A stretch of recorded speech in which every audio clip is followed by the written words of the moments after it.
നമസ്കാരം. അപ്പോൾ നമ്മളിന്ന് ചർച്ച ചെയ്യാൻ പോകുന്ന വിഷയം ഫലസ്തീനിലെ ചൊവ്വാദോഷവും ഇസ്രായേലിലെ സൂര്യഗ്രഹണവും എന്ന ടോപ്പിക്കാണ്. അപ്പോൾ ടോപ്പിക്ക് കേൾക്കുമ്പോൾ തന്നെ നമുക്ക് അറിയാം ഇസ്രായേൽ പാലസ്തീൻ ഇഷ്യൂ ആണ് സംസാരിക്കാൻ പോകുന്നത്. പക്ഷേ ഞാനതിൻ്റെ ചരിത്രത്തിലോട്ടോ അല്ലെങ്കിൽ ഇത് എങ്ങനെയുണ്ടായി, ഇത് ആരുടെ ഭാഗത്ത് നമ്മൾ നിൽക്കണം, ആരുടെ ഭാഗത്താണ് ന്യായം, ഇതൊന്നുമല്ല ചർച്ച ചെയ്യാൻ പോകുന്നത്. അതിനൊക്കെ ഒരുപാട് വീഡിയോസും ഗംഭീരമായിട്ട് തന്നെ ചെയ്ത ഒരുപാട് കണ്ടൻറ്റുകൾ യൂട്യൂബിൽ തന്നെ ഉണ്ട്. നമ്മൾ ഇന്ന് ചർച്ച ചെയ്യാൻ പോകുന്നത് ഈ രണ്ട് രാജ്യങ്ങളുടെ ഇപ്പോഴത്തെ പൊളിറ്റിക്കൽ സിറ്റുവേഷൻ എന്താണ്, അല്ലെങ്കിൽ ഈ പ്രശ്നങ്ങളെയൊക്കെ ഈ പൊളിറ്റിക്കൽ സിറ്റുവേഷൻ എങ്ങനെയാണ് ഹാൻഡിൽ ചെയ്യുന്നത്, ഈ പ്രശ്നങ്ങൾക്ക് പരിഹാരം ഉണ്ടോ. അപ്പോൾ ഇങ്ങനെയുള്ള ചില ടോപ്പിക്സാണ് നമ്മളിന്ന് ഡിസ്കസ് ചെയ്യാൻ പോകുന്നത്. അപ്പോൾ ടോപ്പിക്കിൽ തന്നെ നിങ്ങൾക്ക് നോക്കിക്കഴിഞ്ഞാൽ ഫലസ്തീനിലെ ചൊവ്വാദോഷം എന്നാണ് പറയുന്നത്. ചൊവ്വാദോഷം എന്ന് പറഞ്ഞു കഴിഞ്ഞാൽ രണ്ട് ആളുകൾ ഒന്നിക്കുന്നതിനെ എതിർക്കുന്ന ഒരു സാധനമാണ് ഈ ചൊവ്വാദോഷം എന്ന് പറയുന്നത്. അല്ലെങ്കിൽ രണ്ട് ആൾക്കാരെ ഒന്നിപ്പിക്കാൻ സമ്മതിക്കാത്ത ഒരു സാധനമാണ് ചൊവ്വാദോഷം. അതുപോലെ തന്നെ അത് ജസ്റ്റ് ഒരു ബേസിക്കാണ് കേട്ടോ. അതുപോലെ തന്നെ ഇസ്രായേലിൽ സൂര്യഗ്രഹണം സംഭവിച്ചു കഴിഞ്ഞാൽ ഇന്ത്യയിൽ എന്താണ് സംഭവിക്കുക? നമ്മുടെ നാട്ടിൽ സൂര്യഗ്രഹണം വന്നു കഴിഞ്ഞാൽ ആരും പുറത്തിറങ്ങില്ല, ഒരു പരിപാടിക്കും ചെയ്യും, ഭക്ഷണം കഴിക്കില്ല, വെള്ളം കുടിക്കില്ല. ഒരു നിശ്ചലമായ ഒരു അവസ്ഥയാണ് സൂര്യഗ്രഹണം വന്നു കഴിഞ്ഞാൽ ഇന്ത്യക്കാരൻ്റെ ഒരവസ്ഥ എന്ന് പറഞ്ഞു കഴിഞ്ഞാൽ. സോ അതുമായിട്ട് കമ്പയർ ചെയ്തിട്ടാണ് നമ്മൾ ഇന്ന് ടോപ്പിക്കിലോട്ട് കിടക്കാൻ പോകുന്നത്. നമുക്കപ്പോൾ ഈ ജസ്റ്റ് ഒരു ഇപ്പോഴത്തെ സാഹചര്യത്തിൻ്റെ ഏറ്റവും പോസിബിൾ ആയിട്ടുള്ളൊരു സൊല്യൂഷൻ, അല്ലെങ്കിൽ എല്ലാവരും അഡ്വൈസ് ചെയ്യുന്ന യുണൈറ്റഡ് നേഷൻസ് ആണെങ്കിലും ഇപ്പോൾ പല രാജ്യങ്ങളാണെങ്കിലും അഡ്വൈസ് ചെയ്യുന്നൊരു സൊല്യൂഷൻ എന്ന് പറയുന്നത് 2 സ്റ്റേറ്റ് പോളിസിയാണ്. ഇപ്പോൾ നമ്മൾ ഈ ചിത്രത്തിൽ നോക്കിക്കഴിഞ്ഞാൽ ഇതിൽ 1949 തൊട്ട് 1967 വരെയുള്ള ഇസ്രായേൽ പാലസ്തീൻ്റെ അവസ്ഥ നമുക്കിതിൽ കാണാൻ പറ്റുന്നുണ്ട്. സോ ഈ പാലസ്തീൻ്റെ ഏരിയ 1967 യുദ്ധത്തിന് ശേഷം ഇപ്പോൾ ഉള്ള ഈ ഒരു അവസ്ഥയിലോട്ട് വന്നിരിക്കുകയാണ്. അതായത് ദ്രവിച്ച് പലസ്തീനൊട്ടും ഇല്ലാതായിട്ടുണ്ട് എന്ന് വേണമെങ്കിൽ പറയാം.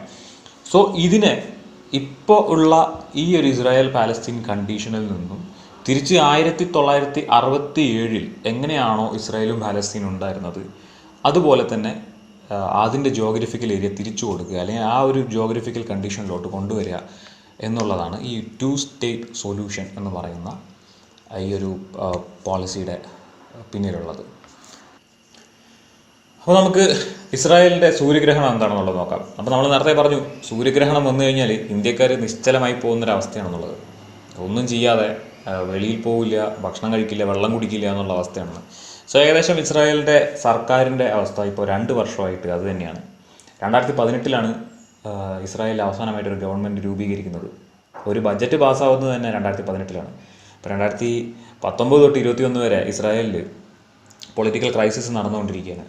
ഏകദേശം 4 ഇലക്ഷൻ കഴിഞ്ഞു. ഇസ്രായേലിൽ 4 ഇലക്ഷൻ കഴിയുകയും 4 ഇലക്ഷൻ ഉണ്ടായിട്ട് പോലും ഒരു സർക്കാരിനെ ഉണ്ടാക്കാൻ ഇതുവരെ സാധിച്ചിട്ടില്ല. കാരണം അതിന് മാത്രമുള്ള ഭൂരിപക്ഷം ബെഞ്ചമിൻ നെതന്യാഹുവിൻ്റെ ലിക്വിഡ് പാർട്ടിക്ക് കിട്ടിയിട്ടില്ല. ഇസ്രായേൽ സ്ഥിരം ഇങ്ങനെ തന്നെയാണ്, എപ്പോഴും ഒരു ഭൂരിപക്ഷ പാർട്ടി ഒറ്റ പാർട്ടിയായിട്ട് ജയിക്കാറില്ല. എപ്പോഴും കൂട്ടുകക്ഷി ചേർന്ന് തന്നെയാണ് സർക്കാർ രൂപീകരിക്കുന്നത്. പക്ഷേ ഇപ്രാവശ്യം ഈ 2 വർഷമായിട്ട് ബെഞ്ചമിൻ നെതന്യാഹുവിൻ്റെ ലിക്വിഡ് പാർട്ടിയുമായി കൂട്ടുകക്ഷി ചേരാനോ ഒരു പുതിയ സർക്കാർ രൂപീകരിക്കാനോ ഒരു പാർട്ടിയും തയ്യാറായിട്ടില്ല. അപ്പോൾ നമ്മൾ 2019 ഇലക്ഷൻ റിസൾട്ട് നോക്കിക്കഴിഞ്ഞാൽ ലിക്വിഡ് പാർട്ടിക്ക് 35 സീറ്റാണ് കിട്ടിയിട്ടുള്ളൂ. സോ അത് ഭൂരിപക്ഷം ഉണ്ടാക്കാൻ പറ്റിയില്ല. അതിനുശേഷം സെപ്റ്റംബർ 17, 2019 വീണ്ടും ഒരു ഇലക്ഷൻ നടത്തി. അതിൽ 2 സീറ്റ് വീണ്ടും കുറയുകയാണ് ചെയ്തത്. എന്നിട്ടും അവർക്ക് ഒരു കൂട്ടുകക്ഷി ചേരാനോ അല്ലെങ്കിൽ ഒരു പുതിയ ഗവൺമെൻറ് രൂപീകരിക്കാനോ പറ്റിയിട്ടില്ല. 2020 മാർച്ച് 2, 2021 മാർച്ച് 23 ഇങ്ങനെയാണ് ഇലക്ഷൻ 4 നടന്നിരിക്കുന്നത്. ഇപ്പോൾ ഈ കഴിഞ്ഞ 2021 മാർച്ച് 23 നടന്ന ഇലക്ഷന് ശേഷവും ബെഞ്ചമിൻ നെതന്യാഹുവിന് ആകെയുള്ളത് ഇതുവരെയുള്ള സീറ്റെല്ലാം കുറഞ്ഞ് 30 സീറ്റിലോട്ട് മാറിയിട്ടുണ്ട്. പക്ഷേ ഇപ്രാവശ്യം ഒപ്പോസിഷനിൽ നിൽക്കുന്നത് യയീർ ലപ്പീഡിൻ്റെ യഷ് അതീദ് എന്ന് പറയുന്ന പാർട്ടിയാണ്. ഈ പാർട്ടിക്കാണ് ചുമതല കൊടുത്തിട്ടുണ്ടായിരുന്നത് ഒരു കൂട്ടുകക്ഷി ചേരാനും പുതിയൊരു ഗവൺമെൻറ് രൂപീകരിക്കാനും വേണ്ടിയിട്ട്. ഇപ്പോൾ നിങ്ങൾ ഈ കാണുന്ന ചിത്രം എന്ന് പറഞ്ഞാൽ ഇത് ബെഞ്ചമിൻ നെതന്യാഹു താമസിക്കുന്ന സ്ഥലത്ത് ഇസ്രായേലിലെ ജനങ്ങൾ പ്രതിഷേധം നടത്തുന്നതാണ്. ബെഞ്ചമിൻ നെതന്യാഹുവിൻ്റെ പേരിൽ ഒരുപാട് കറപ്ഷൻ ചാർജസും ഉണ്ട്. അതുപോലെ തന്നെ ഈ 4 വർഷമായി നടന്നുകൊണ്ടിരിക്കുന്ന ഈ തിരഞ്ഞെടുപ്പ് ജനങ്ങളെ വളരെ ബുദ്ധിമുട്ടിച്ചിട്ടുമുണ്ട്. സോ ഇതിൻ്റെ എല്ലാം പേരിൽ ഏകദേശം 10,000 ആളുകളാണ് നെതന്യാഹുവിനെതിരെ പ്രൊട്ടസ്റ്റ് ചെയ്തുകൊണ്ട് ഇലക്ഷൻ നടക്കുന്നതിൻ്റെ 2 ദിവസം മുമ്പ്, അതായത് മാർച്ച് 20 നടന്ന പ്രൊട്ടസ്റ്റാണ് നിങ്ങളിപ്പോൾ കണ്ടുകൊണ്ടിരിക്കുന്നത്. സോ ഇത് അവിടുത്തെ ഇലക്ഷൻ ക്യാമ്പയിനിൽ ഉള്ള പോസ്റ്റേഴ്സാണ് 2 ബെഞ്ചമിൻ നെതന്യാഹുവിൻ്റെയും യയീർ ലപ്പീഡിൻ്റെയും ഫോട്ടോസാണ്. സോ ഈ ഒരു ഫോട്ടോയിൽ തന്നെ നമുക്ക് കണ്ടാൽ മനസ്സിലാവും. ഇപ്പോൾ ബെഞ്ചമിൻ നെതന്യാഹുവിൻ്റെ മുഖത്ത് എഴുതി വെച്ചിരിക്കുന്നത് ഗോ ഹോം നെതന്യാഹു എന്നാണ് എഴുതി വെച്ചിരിക്കുന്നത്. സോ അത്രയും ആളുകൾ ബുദ്ധിമുട്ടി എന്നുള്ളത് തന്നെയാണ്. ഇസ്രായേലിലെ ജനങ്ങൾ ഈ 2 വർഷമായിട്ട് ഒരു സർക്കാർ രൂപീകരിക്കാനും പറ്റിയിട്ടില്ല. നിരന്തരം നടന്നുകൊണ്ട് നമ്മൾ 4 വർഷത്തിലൊരിക്കലാണ് ഒരു ഇലക്ഷൻ കാണുന്നത്. പക്ഷേ ഇവിടെ 1 വർഷത്തിൽ 4 ഇലക്ഷനാണ് വന്നിരിക്കുന്നത്. ഇപ്പോൾ ഈ 2021 തിരഞ്ഞെടുപ്പിന് ശേഷം ഇസ്രായേലിൽ വലിയ രീതിയിൽ പൊളിറ്റിക്കൽ ചർച്ചകൾ നടന്നുകൊണ്ടിരിക്കുകയാണ്. ലിക്വിഡ് പാർട്ടി ജയിക്കാൻ സാധ്യതയില്ലാത്തത് കൊണ്ട് തന്നെ യയീർ ലപ്പീഡിനോടാണ്, യഷ് അതീത് പാർട്ടിയുടെ ഹെഡായ യയീർ ലപ്പീഡിനോടാണ് ബാക്കിയുള്ള ഇടത് വലത് സെൻട്രൽ പാർട്ടികളുമായിട്ട് കൂട്ടുകക്ഷി ചേർന്ന് പുതിയൊരു ഗവൺമെൻറ് രൂപീകരിക്കാൻ ദൗത്യം ഏൽപ്പിച്ചത്. അപ്പോൾ അവർ ആ ഒരു ചർച്ചകൾ നടന്നുകൊണ്ടിരിക്കുമ്പോഴും ഈ ഒരു വലത് ഇടത് കക്ഷികളെല്ലാം കൂട്ടിച്ചേർത്തി ഒരു പാർട്ടി രൂപീകരിക്കുന്നതിൻ്റെ ചർച്ചകൾ നടന്നുകൊണ്ടിരിക്കുന്ന ആ ഒരു സമയത്താണ്. അതുപോലെ തന്നെ നെതന്യാഹുവിനെതിരെയുള്ള കറപ്ഷൻ ചാർജസ്, ക്രിമിനൽ കുറ്റം വരെ, നെതന്യാഹുവിൻ്റെ പേരിൽ ക്രിമിനൽ കുറ്റം വരെയുണ്ട്. അപ്പോൾ ഇതിൻ്റെയൊക്കെ ചർച്ചകളും കാര്യങ്ങളൊക്കെ നടന്നുകൊണ്ടിരിക്കുന്ന ആ ഒരു സമയത്താണ് മെയ് 9 വലിയ രീതിയിൽ അലാക്സ മോസ്കിൽ വെച്ചിട്ട് പ്രശ്നങ്ങൾ നടക്കുന്നത്. ഇസ്രായേലി സൈനികന്മാരും പലസ്തീനിലെ ജനങ്ങളും തമ്മിൽ വലിയ രീതിയിൽ സംഘർഷങ്ങളൊക്കെ ഉണ്ടാകുന്നത് ഈ ഒരു സാഹചര്യത്തിലാണ്. അതുകൊണ്ട് തന്നെ ഈ ഒരു പ്രശ്നം ഡിസോൾവ് ആയി പോകാൻ ഒരു കാരണമായിട്ടുണ്ട്. അതായത് ഇസ്രായേലിലെ ചർച്ചകൾ പലതും നിന്നുപോയി. മാത്രമല്ല, ഇലക്ഷനെ പറ്റിയിട്ടോ പുതിയ സർക്കാരിനെ പറ്റിയിട്ടോ ഒന്നും തന്നെ അവിടെ ചർച്ചകൾ ഇപ്പോൾ നടക്കുന്നില്ല. പുതിയൊരു 5ാമത്തെ ഇലക്ഷൻ വരാൻ വരെ സാധ്യതയുണ്ട്. അപ്പോൾ ഈ ഒരു ചർച്ചകളിൽ നിന്നെല്ലാം ഒളിച്ചോടാനായിട്ട് നെതന്യാഹുവിന് പറ്റിയിട്ടുണ്ട് ഈ ഒരു ഇഷ്യൂ നടന്നതിന് ശേഷം. ലൂയിസ് ഫിഷ്മാൻ എന്ന് പറയുന്ന ബ്രൂക്ലിൻ കോളേജിലെ അസോസിയേറ്റ് പ്രൊഫസർ ഇങ്ങനെയാണ് അദ്ദേഹത്തിനെ പറ്റിയിട്ട് ഹരേറ്റ്സ് പത്രത്തിൽ, ഹരേറ്റ്സ് എന്ന് പറയുന്നത് ഇസ്രായേലിലെ തന്നെ ഏറ്റവും പ്രമുഖമായിട്ടുള്ള ഏറ്റവും വളരെ ഇമ്പോർട്ടൻ്റ് ആയിട്ടുള്ളൊരു പേപ്പറാണ്. സോ അതിൽ ഇങ്ങനെയാണ് പറഞ്ഞിരിക്കുന്നത്: നെതന്യാഹുവിൻ്റെ ഏറ്റവും വലിയ മാജിക് ട്രിക്ക് ഇവിടെ അവസാനിച്ചിരിക്കുകയാണ്. നെതന്യാഹുയിസം പൊളിഞ്ഞുകൊണ്ടിരിക്കുകയാണെന്നാണ് പറയുന്നത്. നെതന്യാഹു പലസ്തീൻ ജനങ്ങളെ അടിച്ചമർത്താൻ വേണ്ടി ഇസ്രായേലികളെ അന്ധന്മാരാക്കുന്ന രീതിയിലുള്ള പ്രവർത്തികൾ ചെയ്യുന്നു. ആ ഒരു കൺകെട്ട് വിദ്യ ഇതോടുകൂടി ഇല്ലാതായിക്കൊണ്ടിരിക്കുകയാണ് എന്നാണ് അദ്ദേഹം എഴുതിയിട്ടുണ്ടായിരുന്നത്. അപ്പോൾ ഇസ്രായേലിൻ്റെ അവസ്ഥ അതാണ്.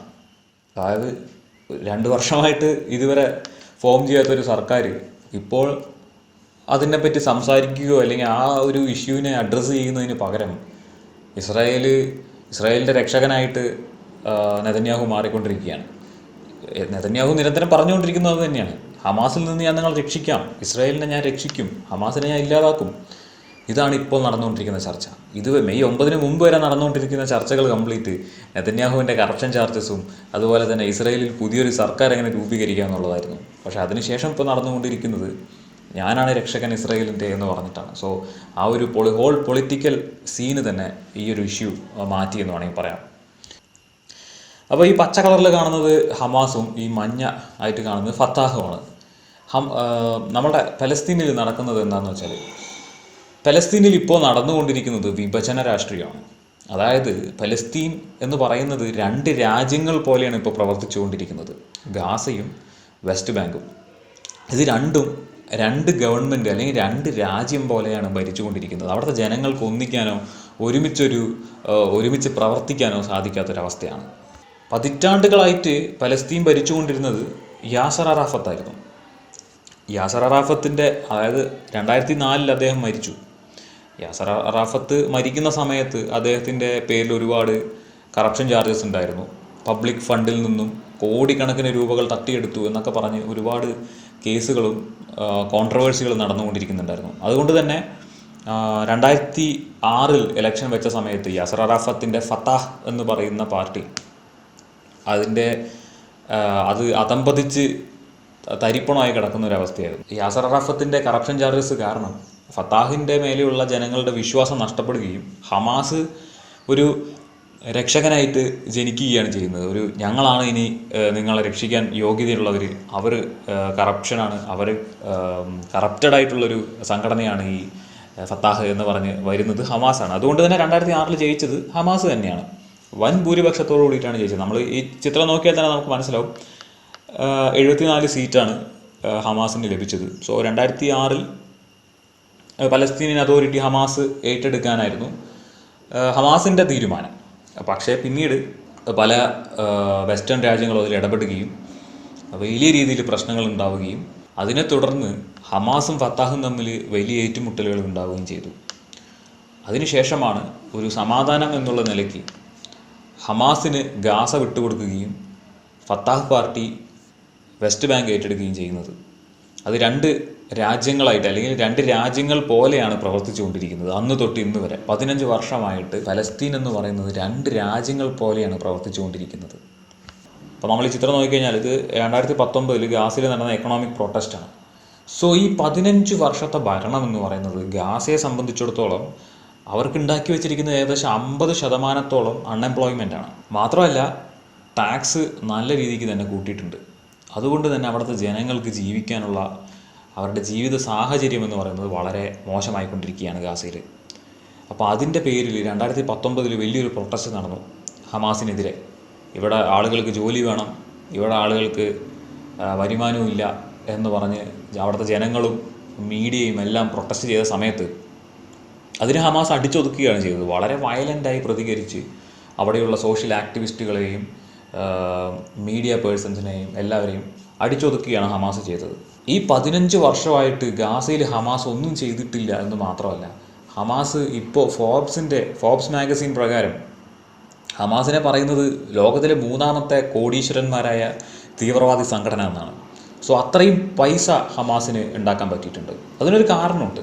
ഖത്തറിൽ നിന്നും തുർക്കിയിൽ നിന്നും ഒരുപാട് ഫണ്ടുകളാണ് ഗാസയിലോട്ട് ഒഴുകുന്നത് അവിടുത്തെ ഡെവലപ്മെൻറ്റിനും പബ്ലിക് വെൽഫെയറിനൊക്കെ വേണ്ടിയിട്ട്. പക്ഷേ ഖത്തറിൽ നിന്ന് 2012 തൊട്ട് 2018 വരെ ഏകദേശം $1.1 ബില്യൺ ആണ് ഒഴുകിയിരിക്കുന്നത് ഹമാസിലോട്ട്. പക്ഷേ അതിൽ നിന്നൊരു വെറും 40% മാത്രമാണ് പബ്ലിക് വെൽഫെയറിന് വേണ്ടി ഹമാസ് അതിൽ യൂസ് ചെയ്തിരിക്കുന്നത്. ബാക്കി 60% പോയിരിക്കുന്നത് ഹമാസിൻ്റെ അക്കൗണ്ടിലോട്ടാണ്. ഹമാസിലെ പ്രമുഖരായിട്ടുള്ള നേതാക്കന്മാരെല്ലാവരും താമസിക്കുന്നത് കുവൈറ്റിലും തുർക്കിയിലെയും പഞ്ചനക്ഷത്ര ഹോട്ടലുകളിലാണ്. അവിടുത്തെ ജനങ്ങൾ യുദ്ധം ചെയ്യുമ്പോഴും പട്ടിണി കിടക്കുമ്പോഴൊക്കെ ഇവർ ലോകം ചുറ്റിക്കൊണ്ടിരിക്കുക അല്ലെങ്കിൽ മറ്റ് രാജ്യങ്ങളിൽ പോയി സുഖവാസം ചെയ്തുകൊണ്ടിരിക്കുകയാണ്. ഹമാസിന് ഗാസയിലെ ജനങ്ങളെപ്പറ്റി വലിയ ദുഃഖമോ അല്ലെങ്കിൽ പ്രത്യേകിച്ച് വലിയ വികാരങ്ങളൊന്നുമില്ല. അവിടെ യുദ്ധങ്ങൾ നടക്കുമ്പോഴും ജനങ്ങൾ പട്ടിണി കിടക്കുമ്പോഴൊക്കെ ഹമാസ് തുർക്കിയിലും കുവൈറ്റിലും പോയി അവിടുത്തെ പഞ്ചനക്ഷത്ര ഹോട്ടലുകളിലാണ് താമസിക്കുന്നത് തന്നെ. United Nations Conference on Trade and ഡെവലപ്മെൻറ്റിൻ്റെ റിപ്പോർട്ട് പ്രകാരം യുണൈറ്റഡ് നേഷൻസ് പറയുന്നത് ഗാസയുടെ എക്കണോമി 31% നിന്നും 18% താഴെ വന്നു. മാത്രമല്ല അവിടുത്തെ GDP എന്ന് പറയുന്നത് 27% കുറഞ്ഞു. അവരുടെ അൺഎംപ്ലോയ്മെൻറ്റ് റേറ്റ് 49% കൂടുകയും ചെയ്തു. സോ ഇവിടെ പറയുന്നത് ഗാസയും വെസ്റ്റ് ബാങ്കും ഒരു എക്കണോമിയായി പ്രവർത്തിച്ചിരുന്നെങ്കിൽ അല്ലെങ്കിൽ ഇവരുടെ ഒരു ജോയിൻറ്റ് എക്കണോമി ആയിരുന്നെങ്കിൽ 50% GDP വർധനവുണ്ടാവുമെന്നാണ്. നിലവിലുള്ള GDPയേക്കാൾ 50%എങ്കിലും GDP വർദ്ധിച്ചിട്ടുണ്ടാവും എന്നാണ് യുണൈറ്റഡ് നേഷൻസ് പറയുന്നത്. ഈ വെസ്റ്റ് ബാങ്കും ഗാസയും ഒരു രാജ്യമായി പ്രവർത്തിച്ചിരുന്നെങ്കിൽ അവിടുത്തെ ജനങ്ങളെയെങ്കിലും ഒന്നിപ്പിക്കാമായിരുന്നു. പക്ഷേ ഇത് അവിടുത്തെ ജനങ്ങളെയും ഒന്നിപ്പിക്കുന്നില്ല, അവിടുത്തെ എക്കണോമിയെയും പൊളിച്ച് ചാമ്പലാക്കിക്കൊണ്ടിരിക്കുകയാണ്. ഈ ഒരു ചിത്രത്തിൽ നിങ്ങൾ കാണുന്നത് വെസ്റ്റ് ബാങ്കിൽ നടക്കുന്ന സമരമാണ്. പലസ്തീനിൽ ഇതുവരെ ഒരു ഭരണമാറ്റമോ അല്ലെങ്കിൽ ഒരു എലക്ഷനോ നടന്നിട്ടില്ല. 2006 എലക്ഷൻ നടക്കുന്നത്. മഹ്മൂദ് അബ്ബാസ് ഇപ്പോൾ വെസ്റ്റ് ബാങ്കിൻ്റെ പ്രസിഡൻ്റാണ്. അതായത് പലസ്തീൻ്റെ അതോറിറ്റിയുടെ തന്നെ പ്രസിഡൻ്റായിട്ടാണ് അഡ്രസ്സ് ചെയ്യുന്നത്. പക്ഷേ വെസ്റ്റ് ബാങ്കാണ് അദ്ദേഹത്തിൻ്റെ കൺട്രോളിലുള്ളത്. അദ്ദേഹം എലക്ഷൻ നീട്ടി കൊണ്ടുപോകുകയാണ് എന്നുള്ളത് മാത്രമല്ല, ഈ 15 വർഷമായിട്ട് 2009 അദ്ദേഹത്തിൻ്റെ ടേം കഴിഞ്ഞിട്ട് പോലും ഈ 10-15 വർഷമായിട്ട് അദ്ദേഹം തന്നെ ഭരിച്ചുകൊണ്ടിരിക്കുകയാണ്. ഒരു ഡിക്റ്റേറ്റർഷിപ്പ് ലെവലിലോട്ട് പലസ്തീൻ മാറിക്കൊണ്ടിരിക്കുകയാണ്. സോ അതിനെതിരെ ഇവിടുത്തെ ജനങ്ങൾ വലിയ രീതിയിൽ തന്നെ പ്രൊട്ടസ്റ്റ് നടന്നുകൊണ്ടിരിക്കുന്നുണ്ട്. ഇസ്രായേലിനെതിരെ പ്രൊട്ടസ്റ്റ് നടക്കുമ്പോഴും പലസ്തീനിലെ ജനങ്ങൾക്ക് തിരഞ്ഞെടുപ്പ് വേണം, ഒരു ജനാധിപത്യ എലക്ഷൻ വേണം എന്ന് പറഞ്ഞ് അവിടുത്തെ ആളുകൾ പ്രൊട്ടസ്റ്റ് ചെയ്യാൻ തുടങ്ങിയിട്ട് കാലം കുറയായി. അപ്പോൾ പലസ്തീനിൽ ഇപ്പോഴത്തെ സാഹചര്യത്തിൽ എന്തെങ്കിലും ഒരു മാറ്റം വരണമെങ്കിൽ അല്ലെങ്കിൽ ഇപ്പോൾ നിലവിലുള്ള പ്രശ്നങ്ങൾക്ക് ഒരു പ്രതീക്ഷ എന്ന് പറയാൻ എന്തെങ്കിലും ഒന്ന് സംഭവിക്കണമെങ്കിൽ അവിടെ ഇപ്പോൾ നിലവിലുള്ള ഫത്താഹും അതുപോലെ തന്നെ ഹമാസും ഒഴിഞ്ഞു പോകണം അവരുടെ പദവിയിൽ നിന്ന്. എന്നാൽ മാത്രമേ ഈ ഫലസ്തീനിനെ യോജിപ്പിക്കാൻ പറ്റുള്ളൂ. അതായത് ഗാസയെയും വെസ്റ്റ് ബാങ്കിനെയും യോജിപ്പിക്കാൻ സാധിക്കുള്ളൂ. ഇവിടെയുള്ള ജനങ്ങൾക്ക് ഇപ്പോൾ ഇസ്രയേലിനെതിരെ പ്രവർത്തിക്കുകയാണെങ്കിലും ഇസ്രായേൽ അധിനിവേശത്തിനെതിരെ സംസാരിക്കാനാണെങ്കിലും ഒരു 2 സ്റ്റേറ്റ് പോളിസിക്ക് വേണ്ടി സംസാരിക്കാനാണെങ്കിൽ പോലും പാലസ്തീനിൽ ഇപ്പോൾ ആരുമില്ല എന്ന് വേണമെങ്കിൽ പറയാം. കാരണം ഹമാസ് 2 സ്റ്റേറ്റ് പോളിസി അംഗീകരിക്കുന്ന ഒരു പാർട്ടിയല്ല.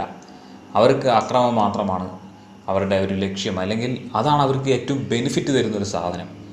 പക്ഷേ ഇപ്പോഴുള്ള സാഹചര്യത്തിൽ എന്തെങ്കിലും മാറ്റം വന്നു കഴിഞ്ഞാൽ ഹമാസിന് ആ ഒരു ബെനിഫിറ്റ് ഉണ്ടാവില്ല, അല്ലെങ്കിൽ ഹമാസിന് ആ ഒരു ഫണ്ട് ഇപ്പോൾ കിട്ടിക്കൊണ്ടിരിക്കുന്ന ഫണ്ട് കിട്ടണമെന്നില്ല. അതുകൊണ്ട് തന്നെ ഹമാസ് ഒരു 2 സ്റ്റേറ്റ് പോളിസിക്ക് അംഗീകരിക്കില്ല. ഹമാസിൻ്റെ തുടക്കം തൊട്ട് തന്നെ അവർ 2 സ്റ്റേറ്റ് പോളിസി അംഗീകരിച്ചിട്ടില്ല എന്നുള്ളതാണ് സത്യം. അപ്പോൾ മഹ്മൂദ് അബ്ബാസ് മാത്രം വിചാരിച്ചത് കൊണ്ട് ഒരു 2 സ്റ്റേറ്റ് പോളിസി സംസാരിക്കാനോ അല്ലെങ്കിൽ അതിനെക്കുറിച്ചുള്ള ചർച്ചകൾ നടക്കാനോ ഒന്നും അങ്ങനെ ഒരു സാഹചര്യം തന്നെ ഉണ്ടാവില്ല. സോ ഈ 2 പാർട്ടികളല്ലാതെ മറ്റൊരു പാർട്ടിക്ക് ഒരു സാധ്യതയുണ്ടോ? അല്ലെങ്കിൽ ഈ മഹ്മൂദ് അബ്ബാസ് അല്ലെങ്കിൽ ഈ ഹമാസ് ഇവരല്ലാതെ പലസ്തീനിലൊരു പൊളിറ്റിക്കൽ സാധ്യതയുണ്ടോ എന്നുള്ളത് നമുക്ക് നോക്കാം. സോ അവിടെ ഇപ്പോൾ ഒരു പൊളിറ്റിക്കൽ സിറ്റുവേഷൻ, ജനങ്ങളുടെ ഇടയിലുള്ളൊരു പൊളിറ്റിക്കൽ സിറ്റുവേഷൻ വളരെ ഡൈവേഴ്സാണ്. അതിലിപ്പോൾ യങ്സ്റ്റേഴ്സിൻ്റെ തന്നെ, അതായത് യുവാക്കളുടെ ഒരു പൊളിറ്റിക്കൽ മൂവ്മെൻറ്റ് സ്റ്റാർട്ടായിട്ടുണ്ട്. ജീൽ അൽ തജ്ദീദ് അൽ ഡെമോക്രാറ്റി എന്ന് പറയുന്ന ഒരു പൊളിറ്റിക്കൽ മൂവ്മെൻറ്റ് അല്ലെങ്കിൽ ഒരു പൊളിറ്റിക്കൽ പാർട്ടി ഇപ്പോൾ സ്റ്റാർട്ടായിട്ടുണ്ട്. The Generation for Democratic Renewal എന്നാണ്. ഇത് 2021 അവിടെയുള്ള ഫലസ്തീൻ യുവാക്കൾ തുടങ്ങി വെച്ച ഒരു പൊളിറ്റിക്കൽ പാർട്ടിയാണ്. അവർക്ക് ഇത്തവണ ഇലക്ഷനിൽ പങ്കെടുക്കാൻ സാധിക്കില്ല. ഈ വർഷം ഇലക്ഷൻ ഉണ്ടാവും, അതായത് ജൂൺ ജൂലൈ മാസത്തിൽ ഇലക്ഷൻ ഉണ്ടാവുമെന്നാണ് പ്രസിഡന്റ് മഹ്മൂദ് അബ്ബാസ് പറഞ്ഞത്. സോ ആ ഒരു ഇലക്ഷനിൽ പങ്കെടുക്കാനോ അല്ലെങ്കിൽ അതിൻ്റെ ഭാഗമാകാനോ ഇവർക്ക് സാധിക്കില്ല. ഇത് 18 വയസ്സ് തൊട്ട് 45 വയസ്സ് വരെ പ്രായമുള്ള ആളുകളുടെ പൊളിറ്റിക്കൽ പാർട്ടിയാണ്, യുവാക്കളുടെ പൊളിറ്റിക്കൽ പാർട്ടി. പലസ്തീനിലെ ഇലക്ഷൻ നിയമപ്രകാരം മിനിമം 28 വയസ്സെങ്കിലും ആവണം സ്ഥാനാർത്ഥികൾക്ക് പങ്കെടുക്കാനായിട്ട്. പക്ഷേ ഇതിലെ പല ആളുകൾക്കും 28 വയസ്സിന് താഴെയാണ് വയസ്സുള്ളത്. അതുകൊണ്ട് തന്നെ അവർക്ക് ഇലക്ഷന് പങ്കെടുക്കാനോ സാധിക്കില്ല. അതുമാത്രമല്ല, ഏകദേശം $10,000 എങ്ങാണ്ട് വരുന്നുണ്ട് ഇവരുടെ ഒരു എലക്ഷൻ ഫീ എന്ന് പറയുന്നത് ഇതിന് പങ്കെടുക്കാനായിട്ട്. സോ ബഡ്ജറ്റ് വൈസും റൂൾസ് വൈസും ഇവർ ക്വാളിഫൈ അല്ലാത്തത് കൊണ്ട് ഇത്തവണ അവർക്ക് ഇലക്ഷന് നിൽക്കാൻ സാധിക്കില്ല. പക്ഷേ ഇവർ ഒരു വെർച്വൽ എലക്ഷൻ നടത്തുന്നുണ്ട്. വെർച്വൽ എലക്ഷൻ എന്ന് പറഞ്ഞു കഴിഞ്ഞാൽ ഓൺലൈനിൽ ഇവരുടെ കാൻഡിഡേറ്റ്സിനെ അവതരിപ്പിക്കുകയും ഓൺലൈനിൽ ഒരു എലക്ഷൻ മോഡൽ ക്രിയേറ്റ് ചെയ്യുകയും ഇനി പലസ്തീനിലെ ഫ്യൂച്ചർ എങ്ങനെയാണ് എന്നുള്ളത് കാണിക്കാൻ വേണ്ടിയും ഇനി ഫ്യൂച്ചർ യങ്സ്റ്റേഴ്സിൻ്റെ കയ്യിലാണ് എന്നുള്ളൊരു പൊളിറ്റിക്കൽ സ്റ്റേറ്റ്മെൻറ്റ് മുന്നോട്ട് വയ്ക്കാൻ വേണ്ടിയും കൂടിയാണ്. ശരിക്കും ഈ ഒരു പൊളിറ്റിക്കൽ മൂവ്മെൻറ്റ് പലസ്തീൻ എന്ന് പറയുന്ന രാജ്യത്തെ സംബന്ധിച്ചിടത്തോളം വലിയൊരു കാര്യമാണ്. കാരണം അവിടെ നമ്മൾ കണ്ടിട്ടുണ്ടായിരുന്നു പല ഹമാസിൻ്റെയൊക്കെ ഗാസയിലൊക്കെ നടക്കുന്ന പല പ്രോട്ടസ്റ്റുകളും, ജനങ്ങളുടെ ഇടയിൽ നടക്കുന്ന പല പ്രോട്ടസ്റ്റുകളും വർഗീയമായിട്ടുള്ള പ്രോട്ടസ്റ്റുകളാണ്. നമ്മൾ ജനാധിപത്യപരമായ രീതിയിൽ അല്ലെങ്കിൽ ജനാധിപത്യത്തിൻ്റെ രീതിയിലല്ല അവിടെ നടക്കുന്ന പല കാര്യങ്ങളും. സോ അങ്ങനെയുള്ളൊരു പൊളിറ്റിക്കൽ സിറ്റുവേഷനുള്ളൊരു രാജ്യത്ത് ഇതുപോലുള്ളൊരു പൊളിറ്റിക്കൽ മൂവ്മെൻറ്റ് എന്നൊക്കെ പറഞ്ഞാൽ ഇവർ ഡെമോക്രസി വീണ്ടും പുനഃസ്ഥാപിക്കാനായിട്ട് പലസ്തീനിൽ പുതിയ അതായത് ഡെമോക്രസി എന്ന് പറയുന്ന സാധനം ഇപ്പം നശിച്ചുകൊണ്ടിരിക്കുകയാണല്ലോ. മഹ്മൂദ് അബ്ബാസിൻ്റെ ഫത്താഹ് ആണെങ്കിലും ഹമാസ് ആണെങ്കിലും ചെയ്തുകൊണ്ടിരിക്കുന്നത് അതോറിറ്റേറിയൻ ലീഡർഷിപ്പ് തന്നെയാണ്. സോ അതിനൊക്കെ എതിരെയുള്ള ഈ 2 പാർട്ടിക്കും അല്ലെങ്കിൽ ഈ 2 പാർട്ടികളുടെ നയങ്ങൾക്കെതിരെയും പ്രവർത്തിക്കുന്ന ഒരു പുതിയൊരു പാർട്ടി എന്ന് പറയുന്നത് വലിയൊരു സാധ്യത തന്നെയാണ്. അവിടെ ഒരുപാട് പാർട്ടികൾ പ്രവർത്തിക്കുന്നുണ്ട് ഇതുപോലെ. പക്ഷേ യങ്സ്റ്റേഴ്സിൻ്റെ ഇടയിൽ ഇങ്ങനെയൊരു പൊളിറ്റിക്കൽ മൂവ്മെൻറ്റ് ഒരു ചെറിയൊരു പ്രതീക്ഷയാണെന്ന് എനിക്ക് തോന്നി. ഇപ്പോൾ ജനങ്ങളുടെ ഭാഗത്ത് നിന്ന് നോക്കുകയാണെങ്കിൽ ഏകദേശം 70% വെസ്റ്റ് ബാങ്കിലെ ജനങ്ങൾക്കും 2 സ്റ്റേറ്റ് പോളിസി അംഗീകരിക്കാൻ അല്ലെങ്കിൽ 2 സ്റ്റേറ്റ് പോളിസിയിൽ ജീവിക്കാൻ താല്പര്യമുള്ളവരാണ്. 48% ഗാസയിലെ 48% ജനങ്ങൾക്ക് 2 സ്റ്റേറ്റ് പോളിസി താല്പര്യമുണ്ട്. അതുപോലെ തന്നെ ഇസ്രായേലിലെ 52% ആളുകൾക്കും. സോ അവിടെയുള്ള ജനങ്ങൾക്ക് തന്നെ നോക്കുകയാണെങ്കിൽ ഒരു ഭൂരിപക്ഷം ജനങ്ങൾക്ക് 2 സ്റ്റേറ്റ് പോളിസി അംഗീകരിക്കാനും ഇസ്രായേലിനെ ഒരു നൈബർ രാജ്യമായി കണ്ടുകൊണ്ട് തന്നെ മുന്നോട്ട് പോകാൻ 1967 എങ്ങനെയായിരുന്നോ ആ 2 രാജ്യങ്ങൾ ഉണ്ടായിരുന്നത് അതുപോലെ തന്നെ പോകാൻ അവിടുത്തെ ജനങ്ങൾക്ക് സമ്മതമാണ്. പക്ഷേ അവിടെ പ്രശ്നമായി വരുന്നത് ഈ ഒരു പൊളിറ്റിക്കൽ പാർട്ടികളുടെ അജണ്ടകളും ഇവരുടെ ഈ ഒരു അങ്ങോട്ടും ഇങ്ങോട്ടുള്ള കുത്തിത്തിരിപ്പുകളൊക്കെയാണ്. അപ്പോൾ ഇസ്രായേലിൻ്റെ ഒരു അവസ്ഥ നോക്കുകയാണെങ്കിൽ ഇസ്രായേൽ അതീതുമായിട്ട് മുന്നോട്ട് പോകാൻ പല ഇടത് വലത് പാർട്ടികളും തയ്യാറാണ്. അവിടുത്തെ ഇപ്പോഴത്തെ ഒപ്പോസിഷൻ ലീഡറായ യൈർ ലപ്പീഡിൻ്റെ കൂടെ നിൽക്കാനും 2 സ്റ്റേറ്റ് പോളിസി അംഗീകരിക്കാനും ഒക്കെ ഈ പാർട്ടികൾക്ക് തയ്യാറാണ്. പക്ഷെ ഇപ്പോൾ നടന്നുകൊണ്ടിരിക്കുന്ന പ്രശ്നമാണ് അവിടുത്തെ ഇലക്ഷനെയും അതുപോലെ തന്നെ ഒരു പുതിയ സർക്കാർ രൂപീകരിക്കുന്നതിനൊക്കെ തടഞ്ഞുകൊണ്ടിരിക്കുന്നത്. കാരണം ലിക്വിഡ് പാർട്ടിക്ക് ഭൂരിപക്ഷമില്ല. അതുകൊണ്ട് തന്നെ ലിക്വിഡ് പാർട്ടി എന്ത് കളിയും കളിച്ച് വീണ്ടും ഒരു ഇലക്ഷൻ കൊണ്ടുവരാനുള്ള സകല തന്ത്രങ്ങളും നടത്തിക്കൊണ്ടിരിക്കുന്നുണ്ട്. ഇസ്രായേലിൻ്റെ ഈ ഒരു സൂര്യഗ്രഹണം അവസാനിക്കണമെങ്കിൽ ബെഞ്ചമിൻ നെതന്യാഹുവിൻ്റെ ലിക്വിഡ് പാർട്ടി അവിടെ ഇല്ലാതാവുക തന്നെ ചെയ്യണം, അല്ലെങ്കിൽ അത് തോൽക്കണം. യൈർ ലപ്പീദിൻ്റെ യഷ് അതീതിന് പുതിയൊരു സർക്കാർ രൂപീകരിക്കാൻ സാധിച്ചാൽ ഈ പറയുന്ന കൂട്ടുകക്ഷികളെയെല്ലാം ചേർത്ത് അടുത്ത ഇലക്ഷനിൽ അല്ലെങ്കിൽ ഈ വരുന്ന ഇലക്ഷനിൽ ഒരു പുതിയ സർക്കാർ രൂപീകരിക്കാൻ സാധിച്ചാൽ ഇസ്രയേലിൻ്റെ കാര്യത്തിൽ എന്തെങ്കിലും ഒരു തീരുമാനം നമുക്ക് ഉണ്ടാവുമെന്ന് പ്രതീക്ഷിക്കാം. കാരണം ബെഞ്ചമിൻ നെതന്യാഹു 2 സ്റ്റേറ്റ് പോളിസിയെ അംഗീകരിക്കാത്ത ഒരു നേതാവാണ്, അല്ലെങ്കിൽ അംഗീകരിക്കാത്ത ഒരു പ്രധാനമന്ത്രിയാണ്. അദ്ദേഹം പറഞ്ഞത് ഫലസ്തീനെ നിങ്ങൾ പലസ്തീൻ എന്ന് വിളിച്ചോ, പക്ഷേ ഇസ്രയേലികൾ ഇഷ്ടമുള്ളത് വിളിക്കുന്നതാണ്. അതിനർത്ഥം 2 സ്റ്റേറ്റ് പോളിസി ഒരു കാരണവശാലും ലിക്വിഡ് പാർട്ടി അംഗീകരിക്കില്ല എന്നുള്ളത് തന്നെയാണ്. പക്ഷേ ഇപ്പോൾ കുറച്ച് നമുക്ക് ഒരു പ്രതീക്ഷയൊക്കെ ഉണ്ട്, ചെറിയൊരു പ്രതീക്ഷയുണ്ട്. ഈ വരുന്ന ഇലക്ഷനിൽ ബെഞ്ചമിൻ നെതന്യാഹു മിക്കവാറും തോൽക്കാനുള്ള സാധ്യത ചെറിയ രീതിയിലാണെങ്കിലും കൂടിയിട്ടുണ്ടെന്ന് വേണമെങ്കിൽ പറയാം. അഥവാ അങ്ങനെ സംഭവിക്കുകയാണെങ്കിൽ പലസ്തീനിനും ഇസ്രയേലിനും നല്ലൊരു സൗഹൃദം അല്ലെങ്കിൽ മുന്നോട്ടുള്ള രാഷ്ട്രീയ സാഹചര്യം കുറച്ചുകൂടെ ഒന്ന് റിലാക്സ്ഡ് ആയിരിക്കും എന്ന് നമുക്ക് പ്രതീക്ഷിക്കാം. ഈ ഫലസ്തീനിൻ്റെ ഇപ്പോഴത്തെ ഈ ചൊവ്വാദോഷം മാറണമെങ്കിൽ അവിടെ ഫത്താഹും അല്ലെങ്കിൽ ഹമാസും അല്ലാതെ മറ്റൊരു പൊളിറ്റിക്കൽ ബോഡി വരേണ്ടതുണ്ട്. ഫലസ്തീനിലെ ചൊവ്വാദോഷവും അതുപോലെ തന്നെ ഇസ്രായേലിൻ്റെ സൂര്യഗ്രഹണത്തിനും ഇപ്പോൾ നമ്മളുടെ മുമ്പിലൊരു വഴി എന്ന് പറഞ്ഞാൽ ജനാധിപത്യ പുനർനിർമ്മാണം മാത്രമാണ്. അതൊരു ഇലക്ഷനിലൂടെ മാത്രമേ സാധിക്കുള്ളൂ. അവിടുത്തെ ജനങ്ങളുടെ കയ്യിലാണ് ഈ 2 രാജ്യങ്ങളുടെയും ഭാവി നിൽക്കുന്നത്. അതുകൊണ്ട് തന്നെ നമ്മൾ വിചാരിച്ചതുപോലെ അല്ലെങ്കിൽ അവിടുത്തെ ജനങ്ങൾ ആഗ്രഹിക്കുന്നത് പോലെ ഒരു ഇലക്ഷൻ, ഒരു തിരഞ്ഞെടുപ്പ് നടക്കുകയാണെങ്കിൽ തീർച്ചയായിട്ടും 2 രാജ്യങ്ങളിൽ നിന്നും ഒരു നല്ല വാർത്തയ്ക്കുള്ള സാധ്യത നമ്മളുടെ മുന്നിലുണ്ട്.